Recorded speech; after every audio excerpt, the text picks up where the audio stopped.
lives of great men all remind us that we can make our life sublime. That's my dad reciting a poem called Psalm of Life by Henry Longfellow.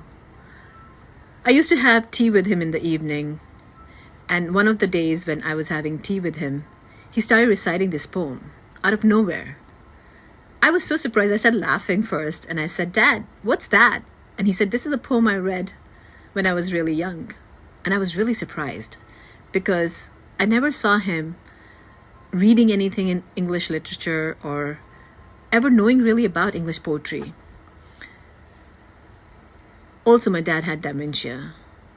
Toward the end of his life, he was drifting back into his childhood. So I just smiled.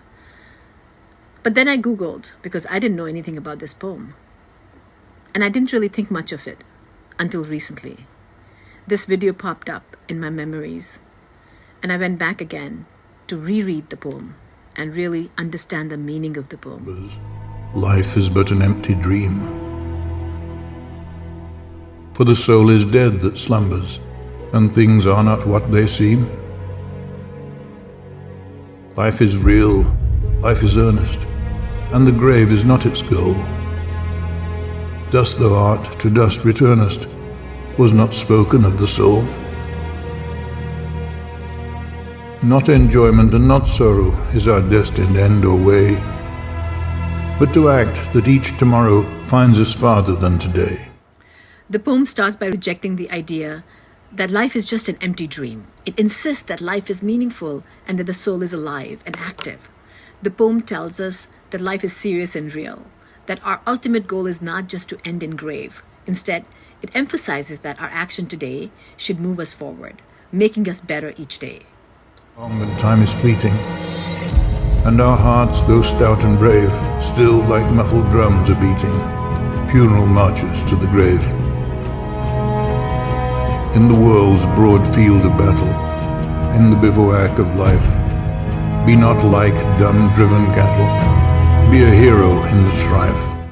These lines remind us, time is short, and even brave hearts are constantly moving towards death. The poem compares life to a battlefield, urging us not to be passive like cattle, but to be heroes fighting for what we believe in. Trust in no future, however pleasant. Let the past bury its dead. Act in the living present, heart within and God o'erhead. The poem advises against relying too much on the future, no matter how promising it seems, and encourages us to leave the past behind. It calls us to take action in the present, guided by our inner strength and faith. Lives of great men all remind us we can make our lives sublime, and departing leave behind us footprints on the sands of time. Footprints that perhaps another, sailing o'er life's solemn main, a forlorn shipwrecked brother, seeing shall take heart again. Let us then be up and doing, with a heart for any fate, still achieving, still pursuing, learn to labor and to wait.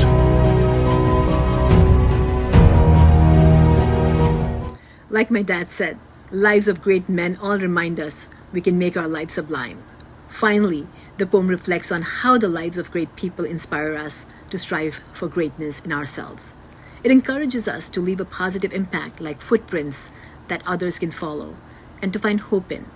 It urges us to be active, ready for any challenge, and to keep working towards our goals with patience and perseverance. I cannot believe still that my dad was reading this poem to me without knowing what he was saying. It's crazy that the meaning of this poem is so profound and timeless. Life is just not an empty dream, but a reality to be lived with purpose and action. We should strive to make a positive impact, leaving behind a legacy that can inspire others. My dad, with his quiet strength and endless smiles, left this message for me to remember. A reminder to us all to live with heart and purpose, to love deeply, and to smile always. You are the way.